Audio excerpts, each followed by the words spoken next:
네, 안녕하세요. 이 시간에 알아볼 거는 바벨탑 사건의 진실. 자, 니므론이 쌓은 바벨탑에 대해서 얘기하는 겁니다. 제가 창세기 10장 8절을 제가 읽으면서 구스가 또 니므론을 낳았으니 그는 세상의 처음 영걸이라. 자, 처음 영걸.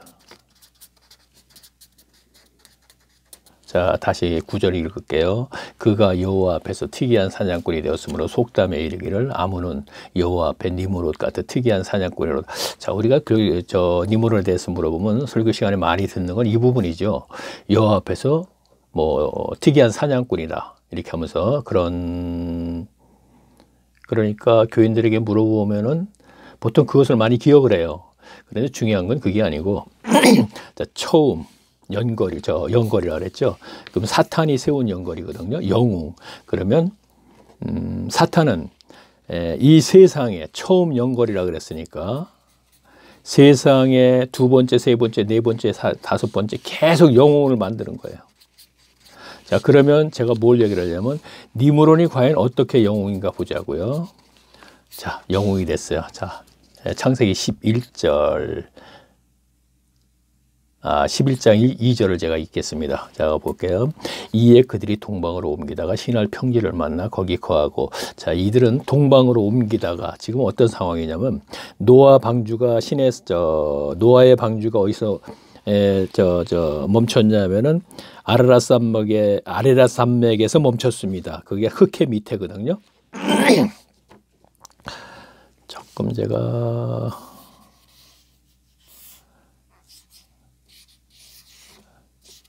빨리 그릴게요.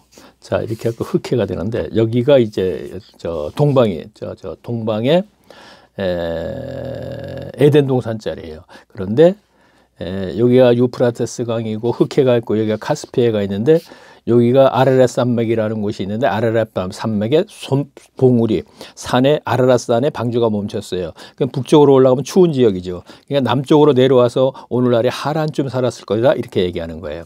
그러면 여기에서 노아의 선지자적인 외침이 듣기 싫은 니므론의 일행들이 동방으로 가다가 신할 평지에서 바벨탑을 쌓았다 그랬거든요. 여기가 동방인데 여기다 바벨탑을 쌓은 것입니다. 자, 제가 이거 얘기할 필요 없는 걸 괜히 시간 낭비해서 얘기했네. 어쨌든 얘기했으니까. 그러면 그 다음에 3절 제가 보겠습니다. 얘기하길 잘했네. 여기가 이라크 지역이에요.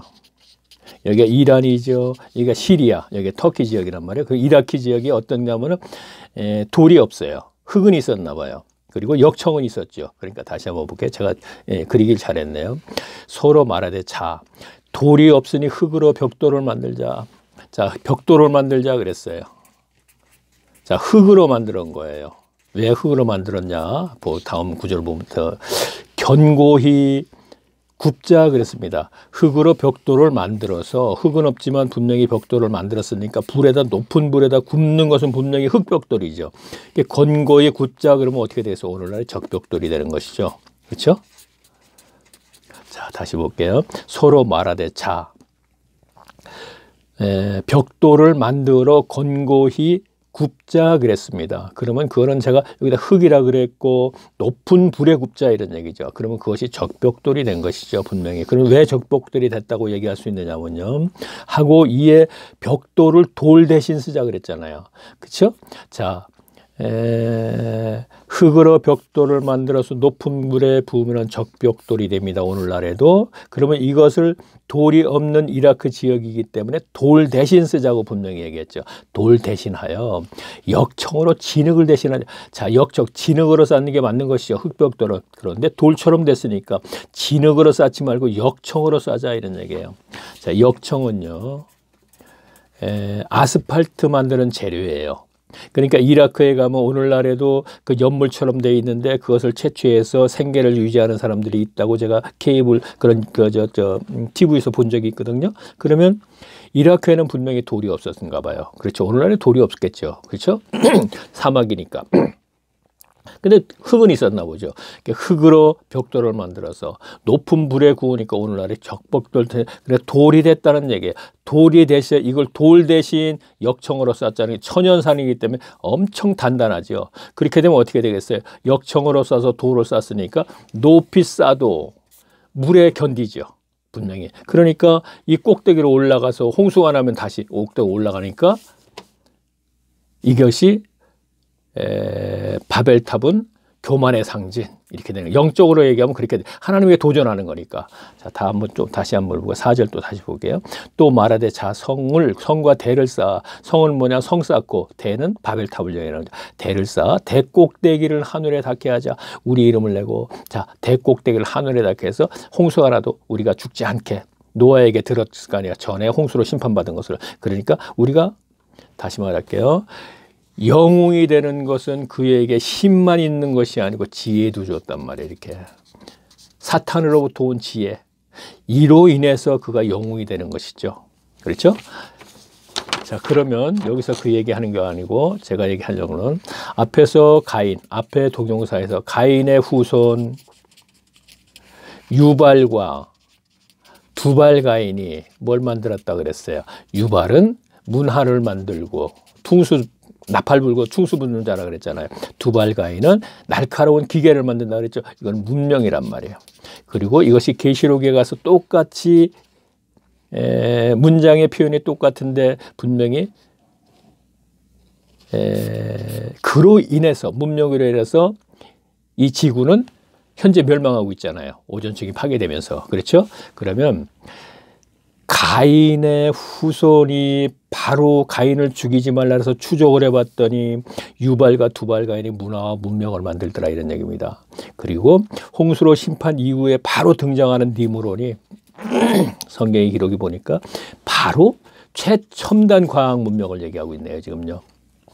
자, 흙벽돌로 찍어서 높은 불에 구웠습니다. 그러면 적벽돌이 됩니다. 오늘날에도 적벽돌을 만들어서 우리가 건축 재료로 쓰지 않습니까? 그러면 이걸 갖다 돌 대신 분명히 흙으로 쌓지 말고 역청으로 쌓자 그러는 거예요. 자, 이렇게 해갖고 처음에 성을 짓다 보니까 자기 지혜에 자기들이 놀란 거예요. 그러다 보니까 야, 이 공법 가지고 우리가 하나님께 도전하는 바벨탑을 쌓자 해갖고 이렇게 쌓게 된 거예요. 그러니까 여기서 얘기하자는 거는 결국 성경의 기록은 문명으로 지구는 멸망한다는 것을 이미 6,000년 전, 5,000년 전 니므론을 통하여서 그리고 가인의 후손 유발과 두발 가인을 통해서 이미 다 밝혀져 있었다는 얘기죠. 그리고 계시록에 가서는 분명히 문명과 문화가 사라졌더라 하는 얘기가 나오는 거 보면 우리는 성경을 통하여서 아, 그렇군요. 이거 제가 여기다 적어놓고 제가 깜빡할 뻔했네.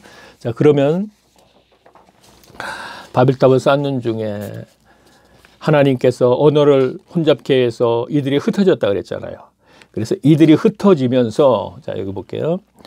하지만 여호와께서 언어를 혼잡케 하여 공사를 중단하게 돼서 언어가 같은 사람들끼리 한 무리는 중국으로 가서 황야 문명을, 한 무리는 인도로 가서 인더스 문명을, 또 한 무리는 이집트로 가서 이집트 문명, 그 공법을 가지고 바벨탑 썼던 공법, 그게 과학이니까.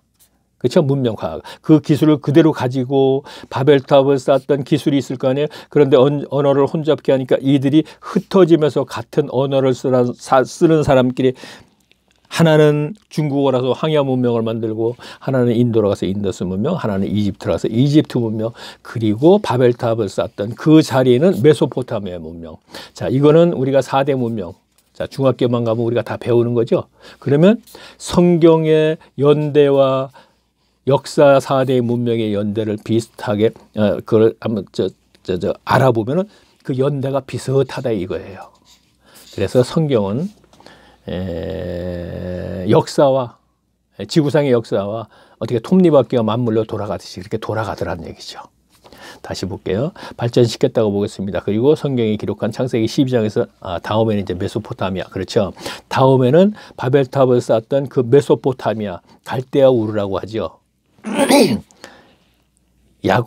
이삭 때는 메소포타미아라 그랬어요. 이삭 때는. 그리고 야곱 때는 바단 아람이라 그랬고 아브라함 때는 갈대아 우르라 그랬습니다. 거기가 메소포타미아 문명지입니다.